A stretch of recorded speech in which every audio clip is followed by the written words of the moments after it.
Bonsoir. Thank you. That was a fantastic introduction.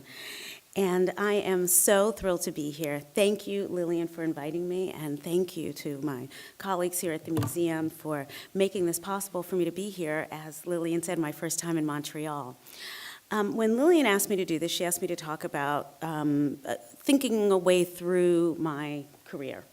And in many ways, that can and is a straight line that now I can tell as a story, but it really is a set of interconnected events, which all, in many ways, I think resonate with the title of this series, Art Speaks, because it really has been about the way in which art has spoken to me, and the way in which that relationship to art has formed not just what I do as a curator and now as a museum director, but who I am as a person. So, to begin, that's me, 6 years old, when I had a very brief career as a child model, which was all my mother's idea, a good one at the time because her feeling was if I was successful, it would create a great financial situation for all involved. So this was seen as my potential college fund, but really I didn't last very long in this career. But I start here because quite often in thinking about, my professional life, really so much of it in so many ways is bound in the person who I was and in some ways the family that I was born into. Of my father and I, and actually, Billy, you just brought up the Red Rooster with me. See, that's it. That's a picture of my father, Arthur Golden, who passed away about 3 years ago, but who was born in 1926 in Harlem, at the height of the Harlem Renaissance. This was his mother, Anna. That is the picture from her passport as she came on a boat from Jamaica to New York City in 1920. 6 years before my father was born. And when she left Jamaica, a seamstress, at that time 19 years old, she came straight through Ellis Island and went to Harlem, which is then where my father was born. This is a photograph of my father in the middle when he was 6 years old. My grandfather, Zachariah Golden, also an immigrant from Jamaica to Harlem, where he and my grandmother, Anna, on your left, met. And then her mother, Margaret, who she then brought to New York just a few years later. And my father grew up with those two women after his father, Zachariah, passed away just a year or so after this photograph was taken. This is a Harlem Studio photograph, and I put this up also in this moment. This is a photo I grew up with in my house, but right now I feel very strongly about this photo politically because it really talks about the history of who not just I am, but who we are as a people, right? So this is about 1931 in Harlem, New York. This is my father at 10 years old with his grandmother, Margaret, the woman you just saw in the photograph before. And this is on 7th Avenue and 125th Street. So this is about a half a block from where the Studio Museum is now. This is a street where my father would have walked every Sunday as when this photo was taken. Next to him was his best friend, Sidney Wright. And next to him, the little girl, is my father's younger sister, who was born in 1930, and her name was Thelma Golden. And I am named after her. Thelma Golden, my father's sister, passed away when she was 7 from a congenital heart disease. But then, when my father was about 35 years old, he met this woman, whose name was Thelma, who was born in 1930. I know, it's confusing, but it's also amazing. When he took this woman home, my grandmother was convinced that this was her Thelma, right? Her little girl who died at 7, here again now as my father's girlfriend, soon to be my father's wife, soon to be the mother of her grandchildren, the first one being me, then named not for her, my mother, but for my aunt, Thelma Golden.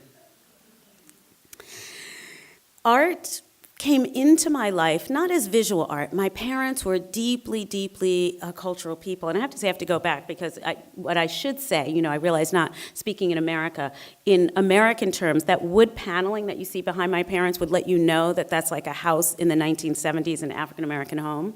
And my father's vest and my mother's dress would also tell you a million things about this, like Earth, Wind, and Fire is playing in the background of this photograph. Just in case you didn't know that. Okay. So I grew up with music, I grew up with theater, I grew up with literature. I grew up with the words and the feelings of African-American people in my home. Visual art was not at the center, but it was around. And quite literally, it wasn't until I was a teenager that I remembered that in the home I grew up in, which remained the home that my parents lived in until the end of their lives, there was this work, this print of Pablo Picasso's Dance of Life, that there you see in our living room hung very proudly. It's a print that my mother bought when my parents went on a trip to Spain. It was a package trip. They went to London, Paris, and Madrid, all in one trip. And in that trip, my mother bought this print by Picasso, very proudly, framed it, and it hung in our home. So that really, in many ways, was the first work of art that I had occasion to understand as art. But art really came into my life because of the fact that I grew up in New York City and had the great advantage in growing up in that city of having the experience of museums be a part of my life, part of my educational life, and very quickly a part of my extracurricular leisure life. I had a fantastic teacher in the 4th and 5th grade who not only believed in the museum field trip as sort of a necessary part of her pedagogy, but she really believed in museum field trips as a way to expand on everything we were learning in the classroom, not just about art. She saw it as a way to bring alive the lessons of social studies and history and even math and science. And so in that way, she saw the museum as this kind of living repository that we could just pick any gallery and go into, and it could form the base of an entire conversation. It is from that looking and through Mrs. Buck's incredible passion about art and the way art can speak, quite literally, that I began to think about museums as a place that I just wanted to spend time. Now, again, this is New York City in the 70s, not the wonderful, clean, safe New York of today, right? So that the idea of where one could, as a young person, find safe space was very limited. For many of us, it definitely was the public library, and I was a child who benefited from our amazing public library system. But for me, it also was in museums. And the museum, of course, that I got to know first was the Metropolitan Museum of Art. And I didn't get to know it as the Metropolitan Museum of Art, all in capital letters, but quite literally as the museum a few blocks away from my high school. That made it possible for me to go there every day and participate in the high school programs. In addition to the proximity, I also had the advantage in that time of beginning to understand the world of art. Because of artists like Jean-Michel Basquiat, who in the early 80s were beginning to come into the public view, not just as art practitioners, but really as public phenomena. It is that combination, both those works of art I saw in the past, but the idea of these sort of living, breathing presences, making art, speaking about art, and in many ways challenging what art was thought to be about. This was the photograph of Jean-Michel that was on the cover of the New York Times Magazine that was highly debated at the time, right, of all the different codes embedded in this image of who he was. It was also in this moment that I discovered the Whitney Museum of American Art, again, also a few blocks away from my high school. But in those years, 1981, 82, 83, my high school years, I saw the Whitney biennials that were presented in that building, curated and really beginning to, again, speak about the art of that era, the art of the 80s, in ways that made me know that I wanted to commit my life to not just art, but I have to say somewhat precociously at that moment, I actually said that I wanted to be a contemporary art curator and to work at the Whitney Museum of American Art. I went to college with that goal and studied art history. But the real gift of my college years was that during that time when I was at Smith College in Northampton, Massachusetts, James Baldwin had left his long sort of period of exile in France and moved back to the United States to become a professor at the colleges, Smith College, Mount Holyoke, Hampshire, UMass, and Amherst College, all called the five-college system in Western Massachusetts, and he became a university professor. And in that position, I had the incredible privilege of being his student and of spending what amounted to 4 hours every week in a room with 24 other students, 5 from each campus, who got to listen to Mr. Baldwin talk about his work and his art and life and America and the world and everything else that is so much what we all have come to know from his writing, but in that voice, quite literally that voice, the written voice, but really the spoken voice, that he spoke to us, young students, but as adults, inspiring us to the possibility of what we could be in the world. Our particular bond was bound around the fact that James Baldwin was born in Harlem. And at that point in his life, somewhat late in his life, he would often sort of begin to think through the memories of his childhood, things, of course, that we'd all read about in both his fictional work as well as his essays. But sometimes he would be talking, and he'd reach for a name or a place in Harlem. And based on the description of it, I would have this kind of weird sense of déjà vu, because I would know what he was talking about. And quite often, I would give him the answer. So he would say something like, you know, on Sunday mornings when I was walking to my father's church, we would see the people coming out of the great dance hall on 7th Avenue and 135th Street. And he'd reach for the name, and I would say, the Renaissance. And I wouldn't always know how I knew it, but it became clear to me I knew it because these were the same stories I'd heard from my father. Right? When he would say the very same thing. And I had heard these stories over and over. They were embedded in me. And when I was able to say them back to Mr. Baldwin, he would kind of look at me strangely and wonder, like, okay, where is this knowledge coming from?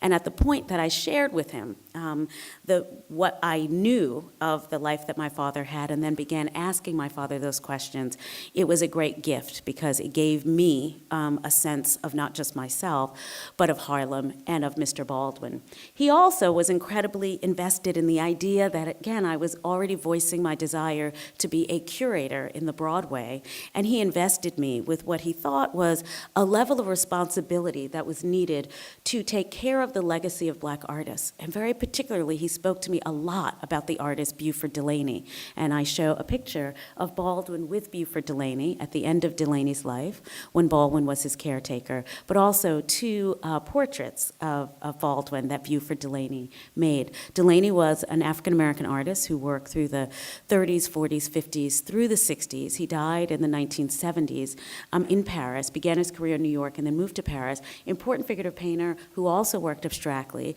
but was an example of many artists at mid-century who had never received the recognition or the respect that their work deserved. And Mr. Baldwin sort of gave me that as a charge. It is with that charge that I went into my first internship at the Studio Museum when I was in my second year of college. The Studio Museum was founded in 1968 to present and preserve the work of artists of African descent.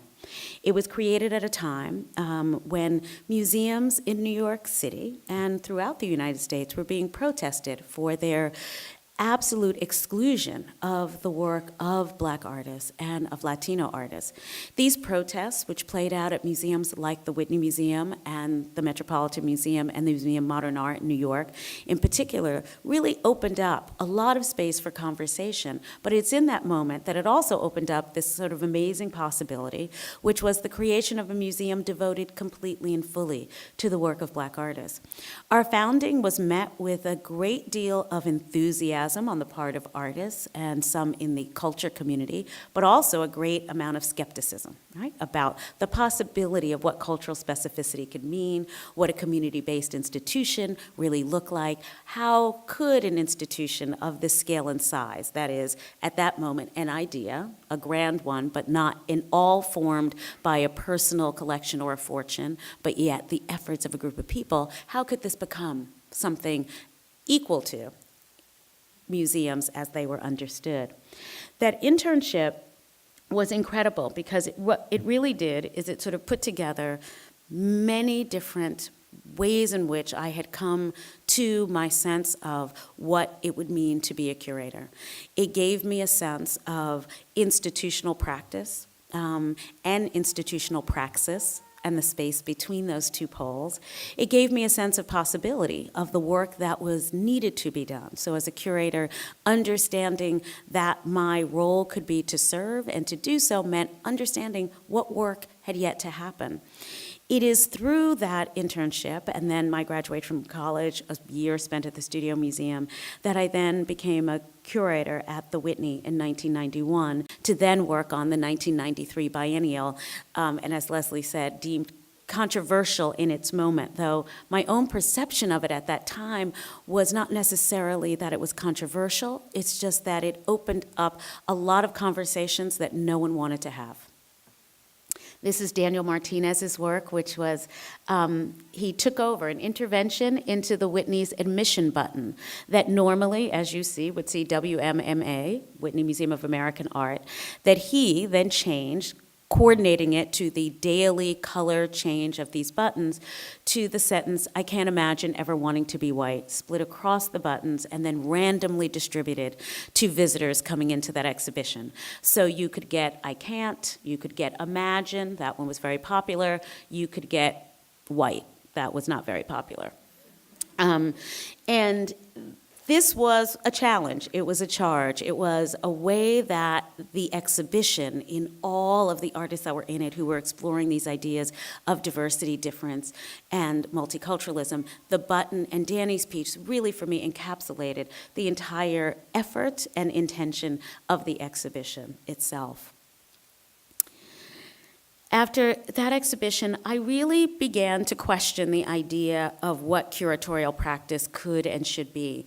Now, some of this, I have to say, in retrospect, it's because I was, at this time, a very young curator, just beginning to understand for myself what the arc of my own interests could be. And what was amazing about that time at the Whitney and that time in the art world was that there was so much that was yet to be understood that it made the possibility of thinking of exhibitions as kind of like a white paper of sort, like a space in which to explore and a space in which to work with artists, to have artworks live as a way to open up space for dialogues about identity, culture, and history, but also to challenge the notion of how aesthetics and different aesthetic practices could be understood.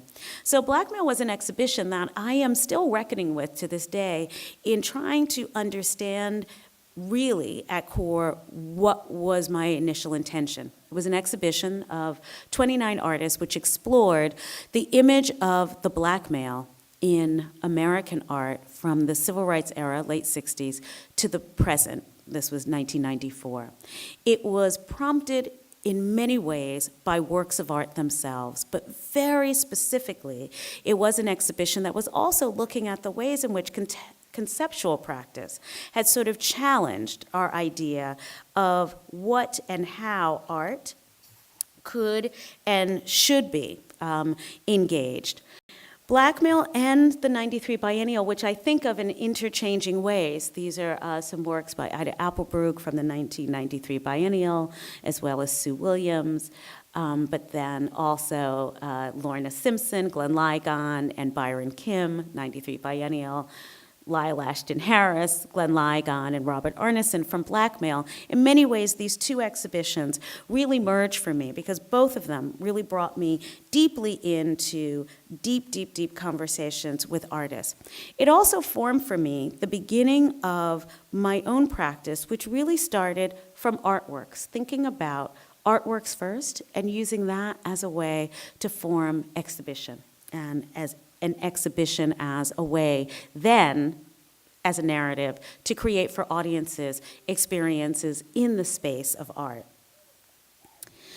Most of my work has been formed around living artists, but really thinking back again to that moment at which, James Baldwin gave me the charge around legacy, I also was sort of deeply interested in the work that could and should be done around those artists who had not adequately been understood. And at the time that Jean-Michel Basquiat died, and the sense of that story, that kind of, mythic story of his meteoric rise, the sort of tragedy of his death, the sort of complexity of the way in which he was understood, I began to think about another figure who was similar in that way, and that was Bob Thompson.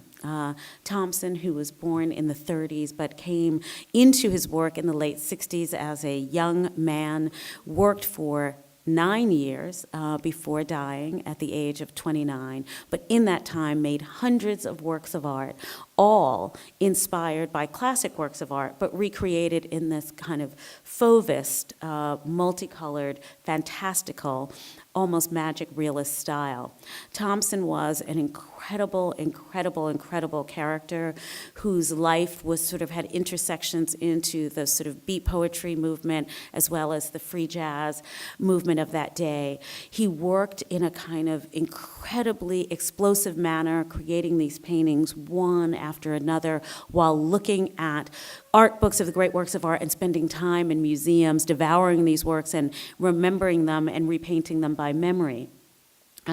But at his death at 29, much of his work and a lot of his career was forgotten. So in 1998, along with the art historian Judith Wilson, I began to think about his work and then made an exhibition at the Whitney, a retrospective of Thompson's career, which really sought to put into perspective this sort of incredible figure.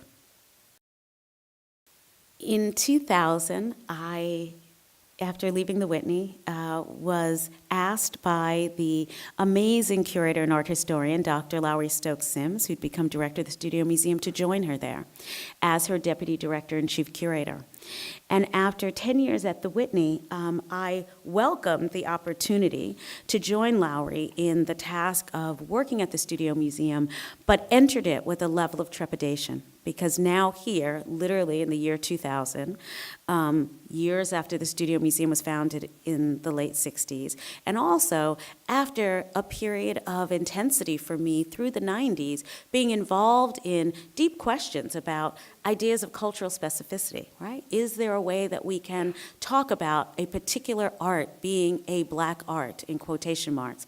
Is there a way to understand racial specificity in art in ways that are powerful and profound, or are they limiting? All of that had been deep within my work. So to take on a position as the chief curator at a museum devoted to the work of artists of African descent meant a complete and total reorientation for me in some ways. It was an incredible reorientation because in some ways it allowed me on one level to dig deep into artists and works that really form for me an important part of my core. This is a work by Romare Bearden, a great mid-century African-American artist. This is his collage called Uptown Looking Downtown. This work, Childhood Memories, Bearden spent part of his childhood in Harlem, and this work is really speaking about, again, that geographic divide. But this work really spoke to me in my early moments at the Studio Museum because it also was about, for me, thinking about this idea about creating an art context, creating an art idea, an ideal in an institution that had been bound, right, around a whole history, right, and a complicated history. When I got to the museum, I realized that the founders of the Studio Museum created a real gift in the founding, in our name, because the studio, in the Studio Museum's name, comes from the fact that the museum was founded with the idea of artist practice being presented alongside works of art. So the museum has had an artist residency program since its founding, artists actually living and working in the building. Also equally important in our name was the word museum. So that while in 1968 there were many people questioning the idea of museums, questioning the idea of whether or not these sort of great temples to art were the way in which we should experience art, the founders of the Studio Museum were incredibly interested in creating a new idea of what a museum could be. And then, very significantly also, was our location and our name, the Studio Museum in Harlem. Harlem, of course, here pictured in many photographs which show the neighborhood in its glory by fantastic photographers like Gordon Parks and James Van Der Zee and Henri Cartier-Bresson, but a neighborhood that had lived such an incredible history, but also had lived through an incredible decline. Right? And so that at that time in 1968, to stake a claim in a neighborhood that had had a glorious past, but was questioning its ability to move positively in a future, was also a radical gesture. When I think about this idea of the museum being in Harlem, I often have to talk about our name, the Studio Museum in Harlem. And I have to talk about that because quite often people state our name incorrectly. Lots of people call us the Studio Museum of Harlem, right? And it's one of those complicated things that I imagine like what it's like if you perhaps have a name that is slightly unusual, right? And people never get it right, and you have to make the decision whether you correct them and then make them feel bad about not getting it right, or you let it stand and then just have it be wrong all the time. And I sort of am 50-50 about this, but at a certain point I began to refer to this as, you know, the sort of prepositional problematic, right? This in or of. And it really, in some ways, has become mission to me, this idea that we are both in Harlem and of Harlem, right? So the Studio Museum in Harlem, the Studio Museum of Harlem. And the space between those two places being rooted in a place, located in a place, but also representative of it, right? And the space between the two being perhaps the most productive and interesting place that the institution can be and can exist. Early in my tenure, it became clear that curatorial practice was going to have to be at the center of institutional practice, if indeed institutional revolution could happen. And to do this, I began making many different kinds of exhibitions that were all incredibly different from the kind of curating I had done at the Whitney. And in many ways really challenged myself to think about my own curatorial practice in relation to the place, the site, and the institution in ways. I thought about what it would mean to curate really site-specifically, to think about every exhibition project as having to have some sort of ballast that really spoke directly to what the institution was, but also what it aspired to be. And at core of that, in that, was a series of exhibitions which really began to look at emerging artists.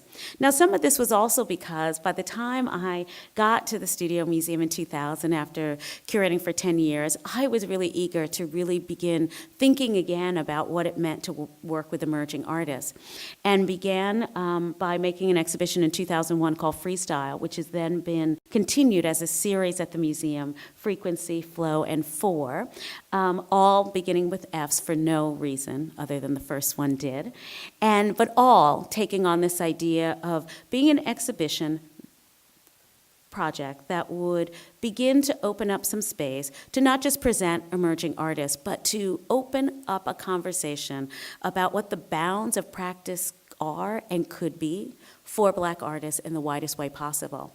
Now, in the first exhibition, this came to be through a construction that the artist Glenn Ligon and I made just in conversation, which then took a life of its own. There is really no artist that has been more significant in my thinking as a curator than the artist Glenn Ligon. We talk every day.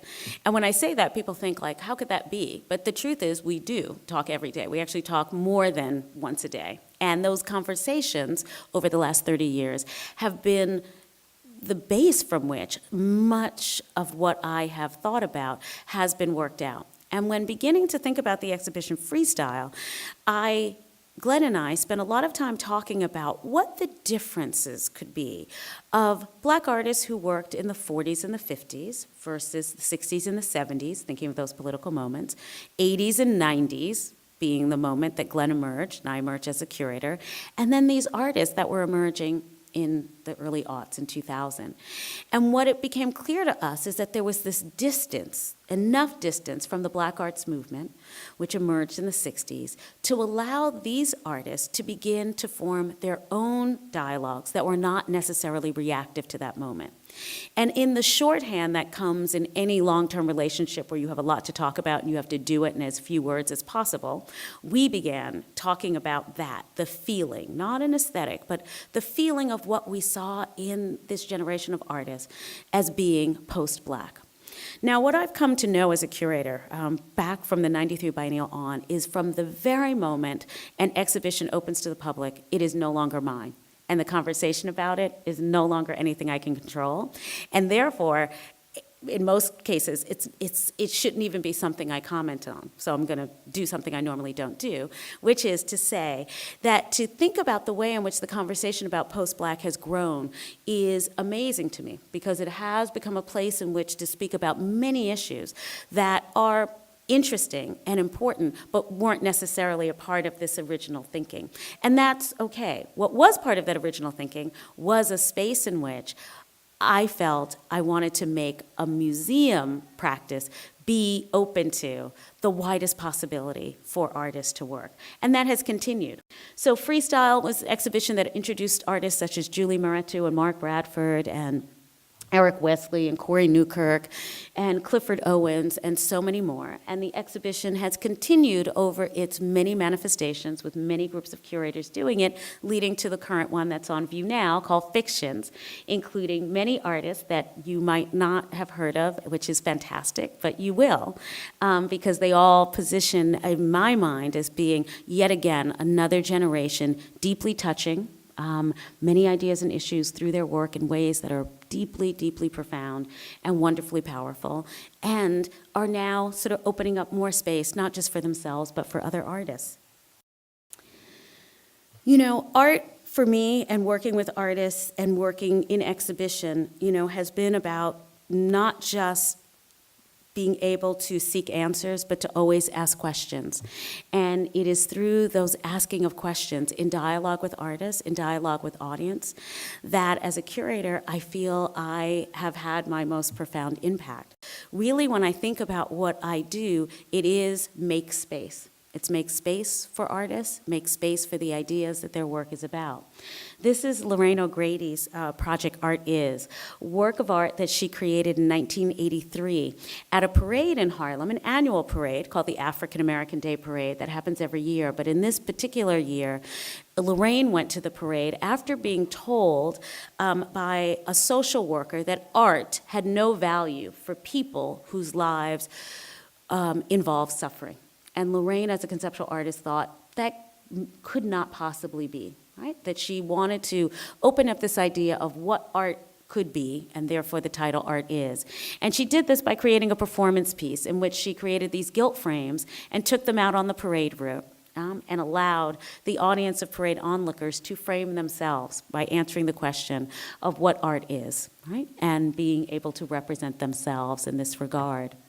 And it's just one of the many works in our collection at the Studio Museum. There's a group of works, 2,600 objects that, like Lorraine's work, are all meant to, on the one hand, represent individual artists in the depth and breadth of their practice, but also to open up the possibility through our collection to tell the story of African American art, art by artists of African descent, but also to show the interconnections of these artists to the larger story of art.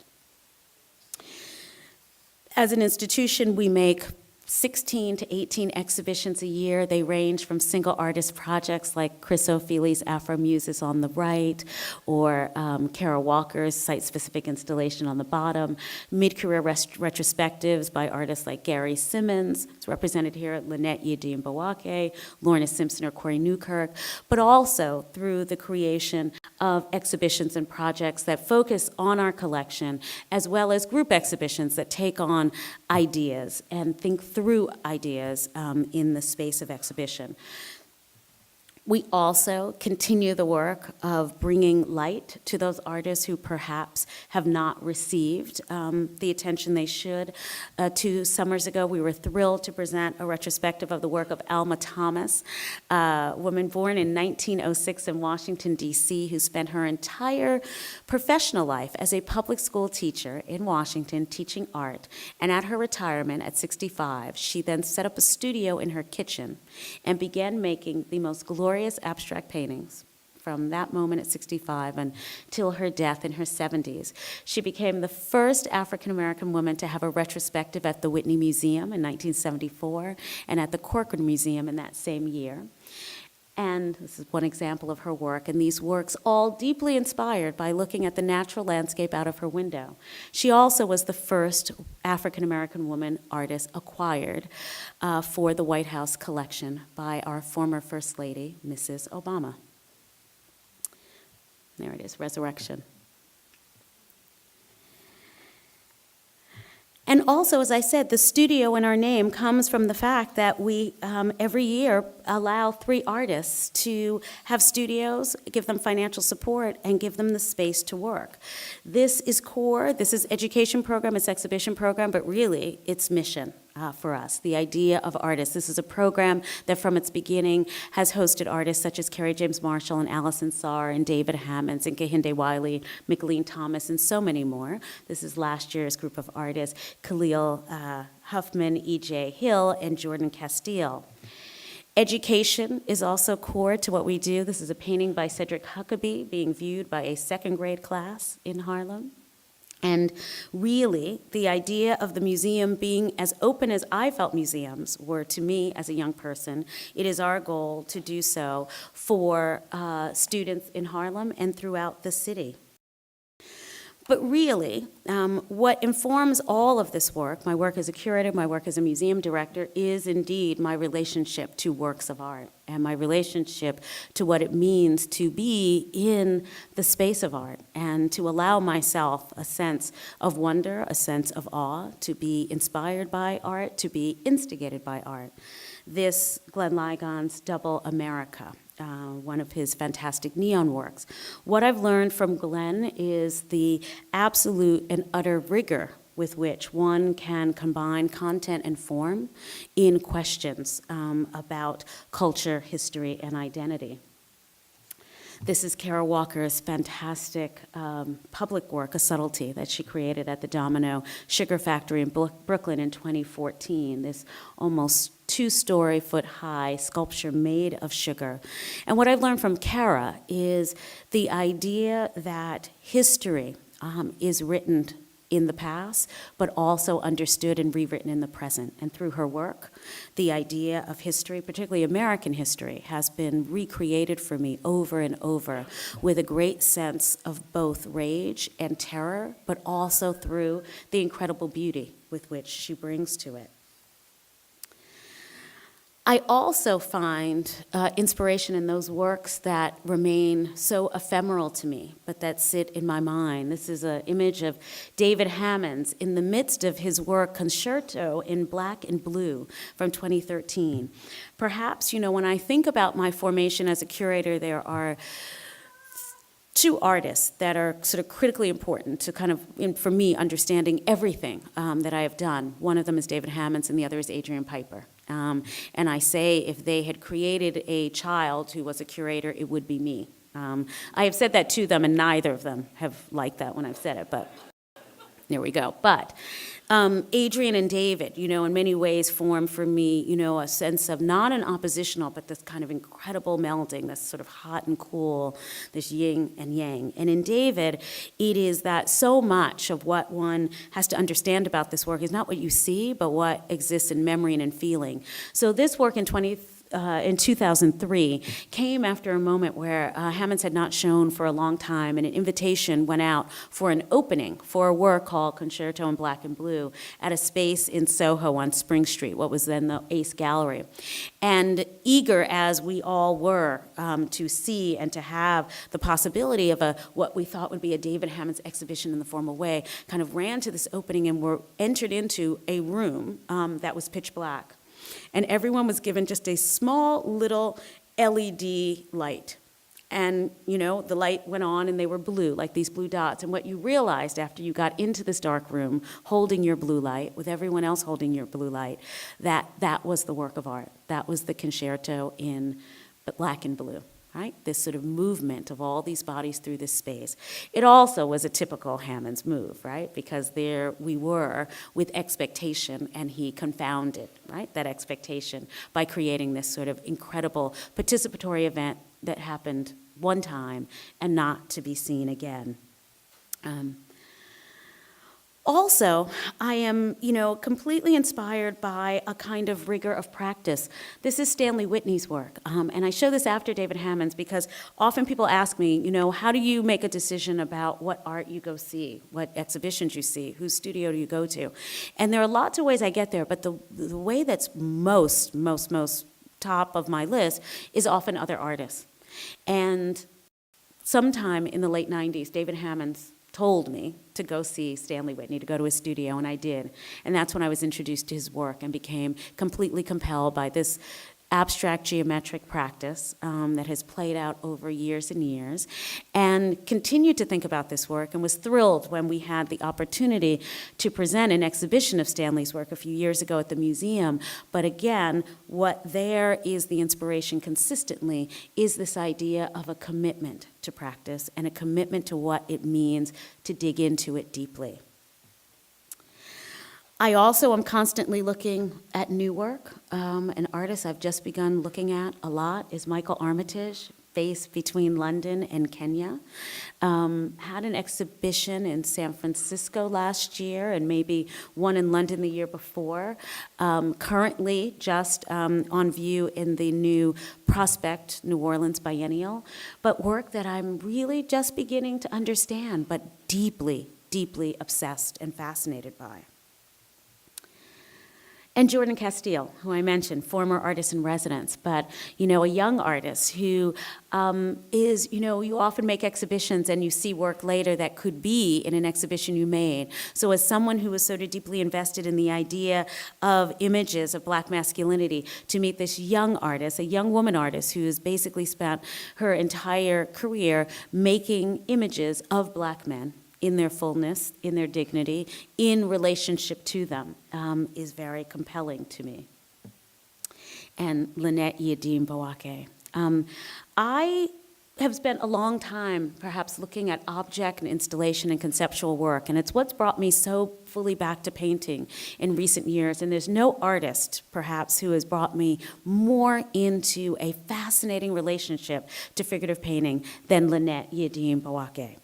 Ghanaian artist of Ghanaian descent, London born and lives and works there, but has created a practice of figurative works that are not portraits. That is, these are all imagined characters that she paints in her studio, but from a place that really deeply sort of suggests a completely narrative imagination around ideas of identity and self as they come out in these incredible works. And Gary Simmons, an LA-based artist, but for a long time worked in New York, who has created a body of work using chalk and erasure, so chalkboard and the process of drawing and then erasing, but in recent years sort of taking on the history of boxing and its very complex racial history through the years, and in these works using the names that boxers were given. And this work has continued over a couple of years in these large-scale installations. This one was at the Perez Art Museum a few years ago.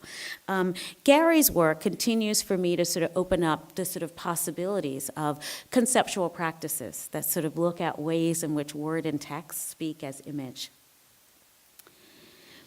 And, in thinking about artwork as a curator, often that relationship between artist and curator seems, as it's very clear, but there perhaps is no artist who was more significant to me as a curator and no exhibition than Fred Wilson's incredible exhibition in 1992 called Mining the Museum, that was created by an organization called the Baltimore Contemporary, which in Baltimore, Maryland, a non-collecting, non-space-based museum, in collaboration with the Maryland Historical Society, in which the artist Fred Wilson was commissioned, and he proposed making an exhibition of the objects in the Maryland Historical Society's collection.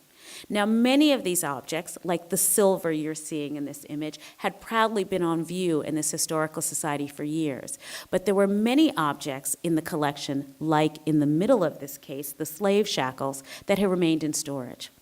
And what Fred did in this exhibition is to bring these objects together, bring them in incredible juxtaposition, right? This cabinet, which he labeled metalwork, and brought out not just the very specific histories of Maryland, but in very profound ways, the histories of American culture. This exhibition in 1992, which happened literally before my 93 biennial or blackmail, so I mean, it literally probably changed everything for me, was important because what Fred was doing was really questioning ideas of truth. And it really invested for me the idea of curatorial practice being involved in the creation of truths and this mining the museum. It is, whenever young curators ask me about exhibitions that they should pay attention to, this is usually the first one on my list to look at if one wants to understand curatorial practice in its most engaged and activist form, and also understand curatorial practice as creating a language as it relates to objects. And as I said, Adrienne Piper, this is her work, Everything. I've been thinking about this work a lot lately. This was in the Venice Biennale 2 years ago, but it's a work from 2010 that she continued through 2013, but one that feels highly resonant as I think of the world in this moment. And Julie Moretti, former studio museum artist and residence artist in my exhibition Freestyle. This an image of her newest work. This was the work in process, a huge mural work called How, which is now installed at the San Francisco Museum of Modern Art. But this was Julie in her studio in Harlem making it.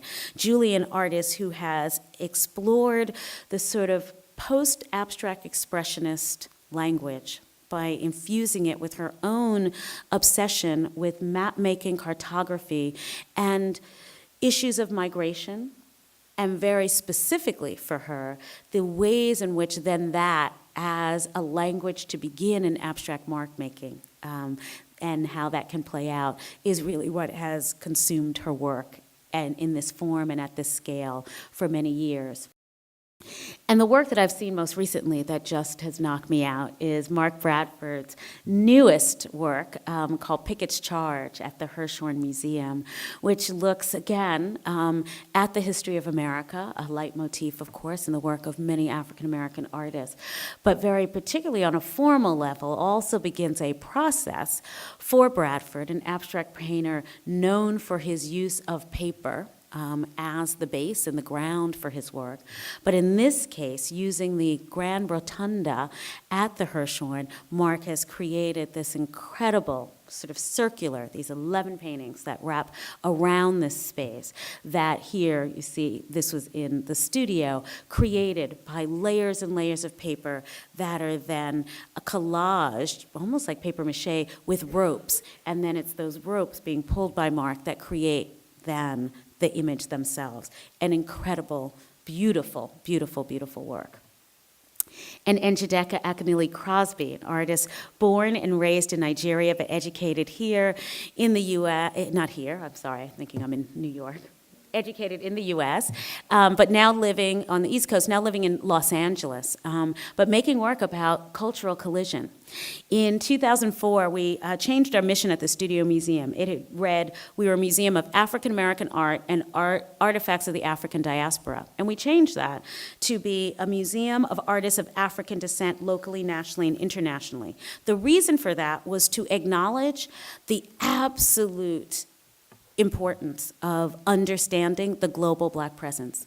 And no one's work sort of engages this more than Njideka's, this idea of a global Black presence and the idea of an African identity formed in the 21st century, but one that looks at its history in interesting and powerful ways. And then finally, in talking about artists who inspire me, I look to an artist who we recently just lost last April, Berkeley Hendricks, figurative painter who began working in the late 60s after finishing his graduate degree at Yale, came into the art world within the photorealist moment, but making portraits of people he encountered on the streets of New Haven and in his home in Philadelphia. This work, Lottie Mama, we are thrilled, is in our collection at the Studio Museum, made in 1969. We think of her as our Madonna. Berkeley made her. This is an image of his cousin, but made in that moment in 1969 when this image spoke to the politics of the day. Berkeley passed away last April, but his work really still lives to speak very much to the ideas of representation, right? And the role that artists have had in defining ideas of what representation can mean. All of this is what informs the work that has led to my work now, which is curatorial to a degree, but perhaps not in the same way, in that we, as was said, have just embarked at the Studio Museum on a major expansion project. The building we are in was built in 1914. We moved into it in 1982, just a bit after our 1968 founding. And in looking at our future and thinking as we approach our 50th anniversary next year, it became clear that to imagine ourselves 50 years from now still devoted to the work that we are doing, but imagining the space that we've created, even widening, that a new purpose-built building was what would be the right next step for the Studio Museum.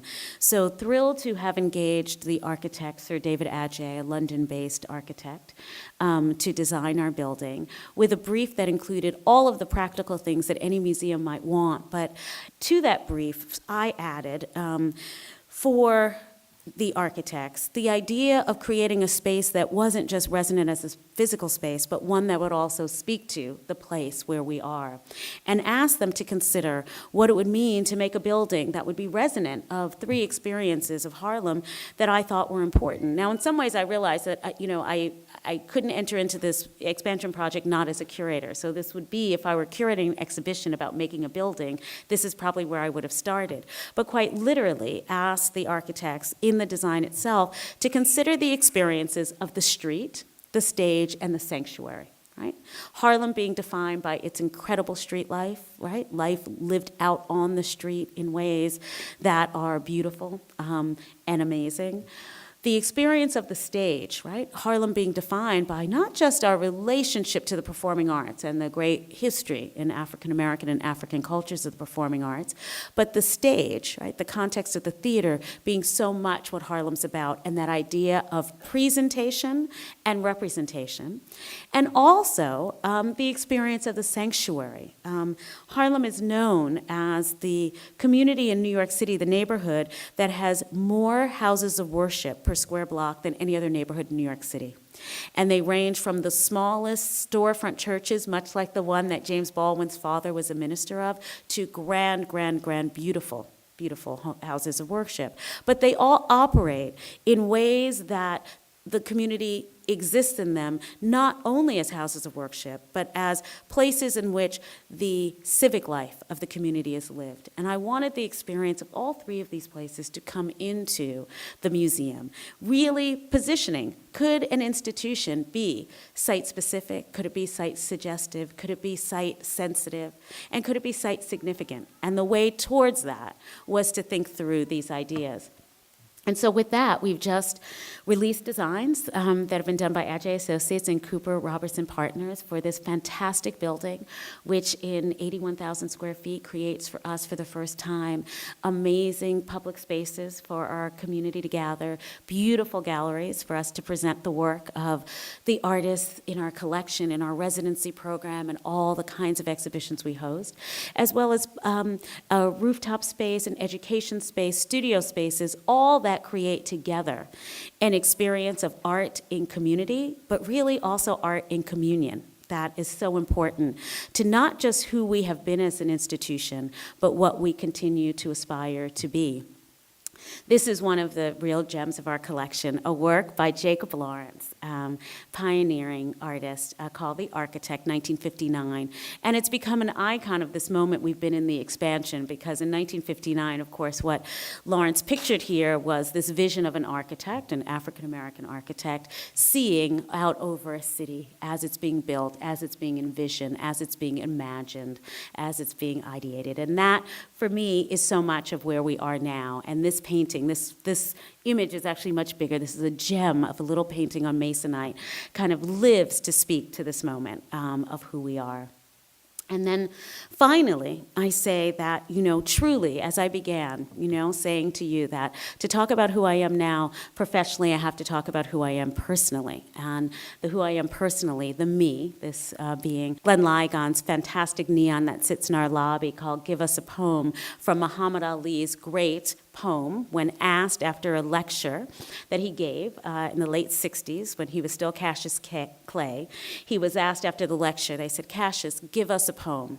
And he got up very dramatically and he just said, "Me, we," and sat down.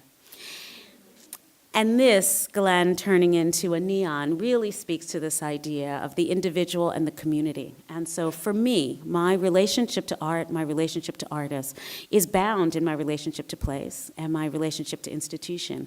And as a curator, my goal has always been to make space, to make beautiful space and profound space for many voices, to be able to think with art, to talk about art, and to be in dialogue in ways that bring us closer together and also allow us the opportunity to see each other and our world in ways that allow us all to grow. So with that, I would say thank you. It's been a pleasure to be able to talk to you, and I hope if you all have questions that I can answer them. But thank you.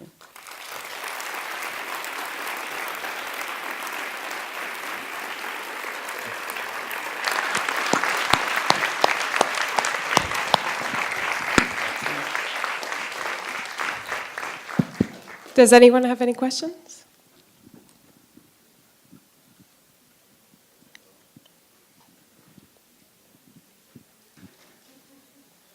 Good, that gave me a chance to have a sip. Okay.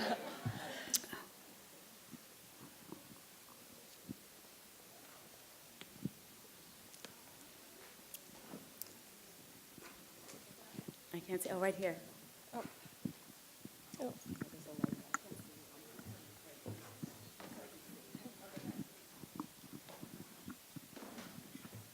Thank you so much for that wonderful presentation and for your passion and commitment. I want to ask perhaps a delicate question because you work in this area, you're promoting from a specific point of view. I wonder what's your assessment of race relations in the US at the moment? Should I just fall down, Look, it's complicated. We're in a complicated moment. So here's what I can say. I don't have a good, easy answer to that because as you all probably know, you watch the news, this is a moment-by-moment thing, right? And I'm not just talking about the last year. I'm talking about these last years, right? Like where we've just been in both the profoundly amazing history that we lived through, but also, this moment that we're in.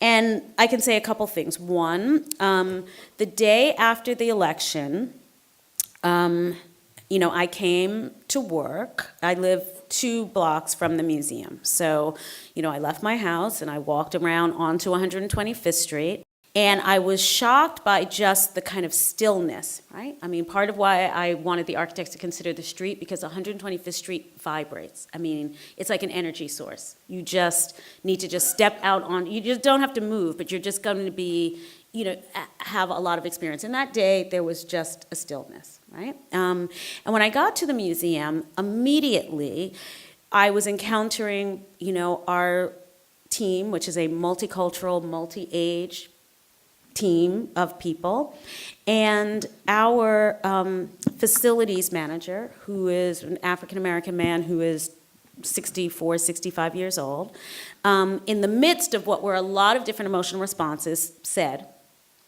"We've been here before." Okay? And that just kind of shifted the dialogue. And when Joe said that to me, it made me think about the moment the Studio Museum was founded, right? 1968, we were founded. And so as the day went on, across the world, but certainly in the US, many of our institutions decided to make statements. And I did. We sent out on our email a statement, and I basically said that, I felt privileged to steward an institution devoted to artists who had always seen and understood the complexities of American culture and spoke to it in their work. And that we were founded at a time of great, complicated racial and political upheaval, and that the museum had been an agent for change in that moment, and that I wanted us to continue to be that now, right?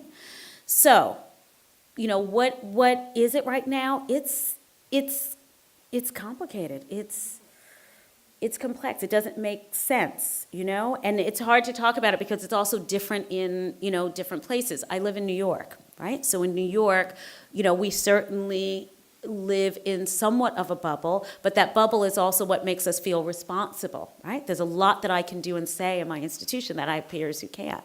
And so I think what's going on now is a certain kind of reckoning, but also a certain kind of understanding of what our responsibility has to be to a consistent level of change, as now, you know, these sort of direct sense of where we are, you know, requires that. I've really experienced this last year through art.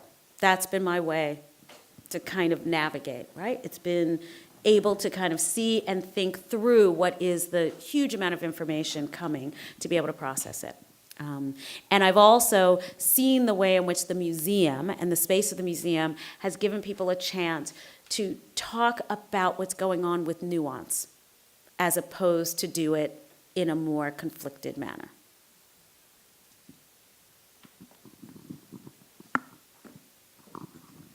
I wanted to go back to what you said at the beginning about public libraries being a safe space. So I wanted to know how you think of the Studio Museum as a safe space for Black artists, Black curators, or just even anybody living in Harlem. Yeah. Well, I mean, when I say safe space, what I mean is, you know, space that is open and accessible. So just starting there. So I believe that that's what all museums should be. So, you know, I know we strive towards the most profound level of accessibility that we can create. And some of that has been hampered by our physical space. So a lot of what this building project is about is the opportunity to address what the challenges have been for us for many years of what we could not do, right, in our desires to be open and accessible in the physical space we have. In terms of a space for artists, it is about the idea of creating space, right? Of sort of saying, you know, in many ways, a lot of people ask me the question like, well, why do we need a museum for Black artists now? Black artists are being shown all over the world. And I don't see that as a question that needs to be answered as an either or, right?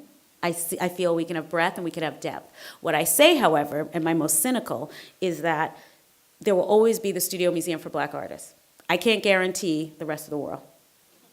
You know, as my mother would say, you know, that in someone else's house, I can't tell you. Right here, I can, right? So I say, right here, my little Black artists all the time, 24/7. Glenn Ligon always says, it's not like the special of the day, but it's always on the menu. We're always on the menu. Look, Glenn always says, he goes, just say that. All right, I was like, okay. We have a question up here. So, It's right here. oh, sorry. I'm here. I can't see, there's a light here. Okay, I'm on your little, On my right? on or your left? right, yeah. Up there, straight here, last row. Oh, Yay! So thank you so much for your beautiful presentation. I'm working on the first podcast where I'm addressing the notion of geographic divide, which you addressed with Mr. Romare Bearden, Uptown Looking Downtown. So I wanted to know more about your take about the geographic divide in Harlem, because here it's an issue in the neighborhood, and that's an issue I'm addressing in the podcast. So how has it evolved? What can you tell us about that uptown versus downtown in Harlem? So when we were founded, you know, there was, in '68, there was this idea in New York of a downtown, which was sort of, you know, an idea that that's where art happened, that's where the avant-garde happened, and uptown was not that. But there also was a distinction then about a racial divide. Uptown, Harlem being Black, downtown being not. Now those lines are not just complicated by the fact that our New York geography now includes Brooklyn and the Bronx and Queens and so many other places that we can't really talk about a downtown as one distinct area, but it also changed because Harlem is changing. Harlem is a, quickly gentrifying, complexly changing neighborhood. So that divide is one now that is still a geography, definitely, but now it's more complex to talk about.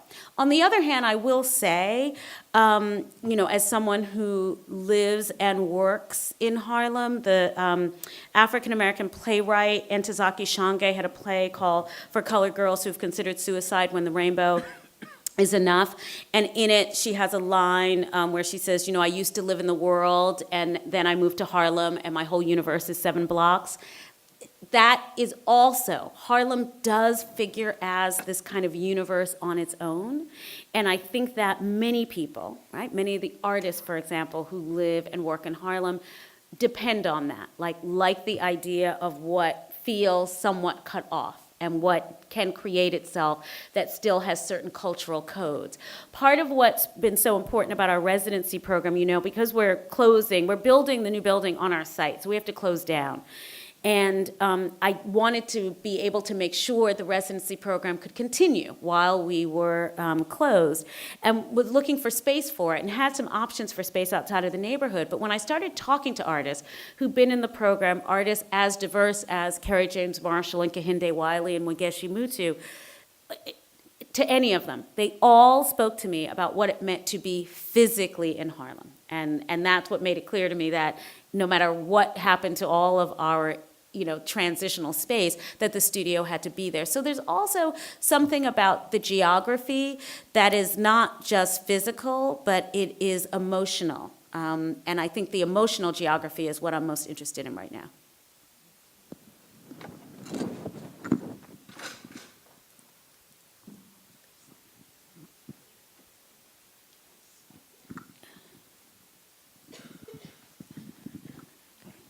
Hi, thank Hi. you so much for your talk. My question is going to be kind of a corny one, but I was wondering, as a young art historian / curator, if you had any thoughts or comments or suggestions for those of us who are Black in Canada wishing to do similar work as you and the people who you work with, however, are in a space, in a city, in a province, in a country that does not necessarily recognize Black Canadian histories. So I was just wondering if you had any comments or suggestions for us. Yeah, no, I totally feel you, completely. And while I've never been to Montreal, I've spent a lot of times in other parts of Canada, and it's all been through this very question. So what I say first is that lack of recognition is real. It's not imagined, okay? So, at the point that sometimes one can be made to feel that lack of recognition is your problem, right? So like when the term underrepresented, I always say, no, it's not underrepresented, you didn't represent us. You know what I mean? It's like a kind of funny way that it becomes your issue. Own that. What I will say, however, and again, this is a transition, this is 30 years of this, is that sometimes the only way around that kind of lack of recognition and that underrepresentation is creating our own spaces. Now, I do have all kinds of strategies, and I'm willing to share them about how we change institutions, right? And I spent a good part of my career doing it, and I believe in it deeply. I do think that fundamental change does have to come with that.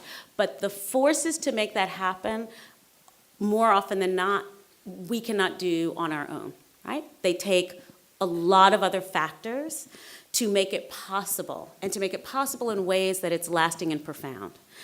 So therefore, when thinking about expending effort, I am a big believer in that effort has to go sometimes into self-creation. And self-creation can often shift the world. I mean, the Studio Museum is the example of that. In 1968, no one, was really saying, yes, you all should make a museum for Black artists. No, that was not it.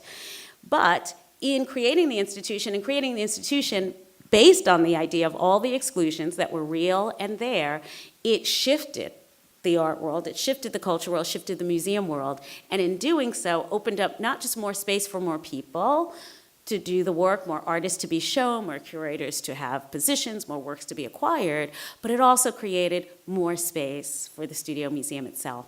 So I would say, my advice to you would be literally think about the ways in which you can create space for yourself.